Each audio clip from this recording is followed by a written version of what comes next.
ఓం నమ శివాయ. కార్తీక పురాణం 22వ అధ్యాయం ప్రారంభం. వశిష్ఠ మహర్షి జనక మహారాజుకు పురంజయుని విజయాన్ని గురించి తెలియజేశాడు.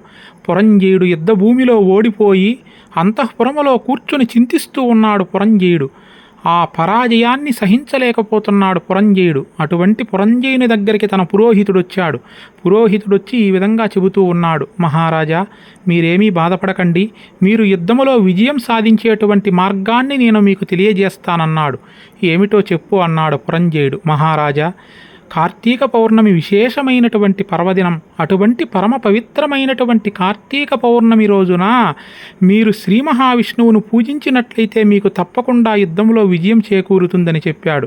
కాబట్టి మహారాజా, మీరు కార్తీక పౌర్ణమి రోజున శ్రీ మహావిష్ణువు దగ్గరికి వెళ్ళి ఆయనను పుష్పములతో పూజించి ఆయన ఎదురుగా ఒక దీపాన్ని వెలిగించి భక్తితో ఆయన్ను సేవించండి, మీకు తప్పకుండా విజయం చేకూరుతుందని చెప్పాడు పురోహితుడు.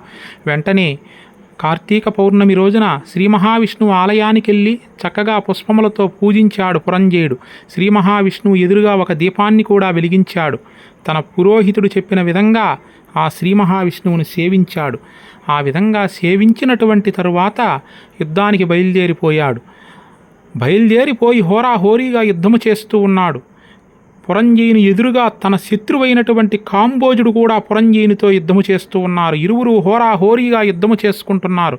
అలా కొంతసేపు యుద్ధము చేసుకున్నటువంటి తరువాత కాంబోజుడే ఓడిపోయాడు. చివరికి ఎప్పుడైతే కాంబోజుడు ఓడిపోయారో తోటి భూపతులందరూ కూడా యుద్ధభూమిలో నుంచి ప్రాణభయంతో పరుగులు తీశారు. వారు కూడా మొత్తానికి పురంజయుడు విజయం సాధించాడు.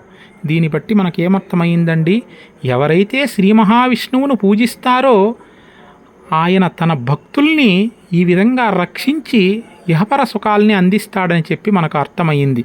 ఇటువంటి మరెన్నో ఆసక్తికరమైనటువంటి వీడియోల కోసం నా ఛానల్ని లైక్ చేయండి, షేర్ చేయండి, సబ్స్క్రైబ్ చేయండి. ఓం నమ శివాయ. సర్వే జనా సుఖినో భవంతు.